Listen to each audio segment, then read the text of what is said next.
Assalamualaikum warahmatullahi wabarakatuh. Puji sareng syukur hayu sasarangan urang sadaya haturkeun ka Gusti Allah Subhanahu wa taala. Kumargi dina ieu waktos urang sadaya dipasihan kasehatan lahir sareng batin. Teu hilap sholawat sareng salam hayu sasarangan urang sadaya haturkeun ka junjungan Nabi Muhammad sallallahu alaihi wasallam. Kanggo kaluargana, ka para sahabatna, sareng ka urang sadayana salaku umatna. Hadirin anu kusim kuring dipihormat, sateuacan sim kuring medarkeun ieu biantara, sim kuring medar dihapunten saageng-ageungna. Bilih dina ngadugikeunna, teu puguh entep seureupna, teu ingeung tatabasana. Saterasna, sim kuring ngahaturkeun nuhun atos dipasihan waktos kangge ngadugikeun ieu biantara anu temana kasehatan di masa pandemi. Hadirin anu dipihormat, kasehatan mangrupi salah sawios nikmat Gusti anu kalintang awisna. Kumargi sakitu, payus pisan upami urang tiasa ngajagina. Kukituna, di masa pandemi COVID-19 sapertos ayeuna, hayu urang sasarengan ngalawan COVID-19 ieu. Ku cara kahiji, ngajaga kabersihan awak sareng lingkungan. Ku ngajaga kabersihan awak sareng lingkungan, moal gampil kakeunaan panyawat sapertos corona.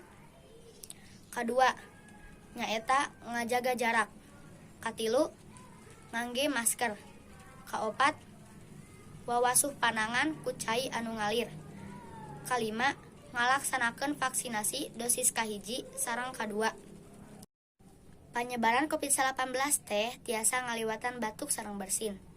Kukituna, arurang kudu bisa sangkan corona teh teu aya. Ku cara anu kusim kuring disebatkeun tadi. Teu karaos, virus corona tos 2 tahun di Indonesia. Sakitu lamina seueur pisan dampak kangge masyarakat sareng ka arurang sadaya salaku pelajar. Di antawisna, kahiji, pembelajaran nu kawitna tatap muka janten online. Nu kadua, warung-warung aralit dipasihan kabijakan buka ti jam 8 dugi ka jam 3 sore.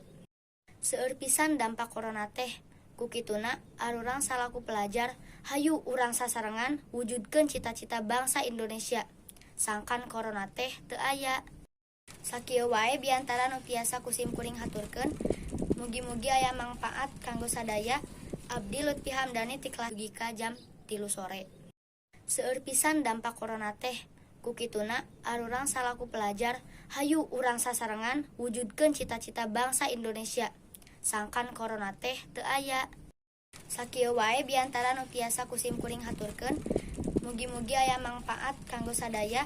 Abdi Lutfi Hamdani ti kelas 8C nyuhunkeun hapunten bilih aya kalepatan dina ngahaturkeun ieu biantara. Hatur nuhun kana sagala perhatosana. Wassalamualaikum warahmatullahi wabarakatuh.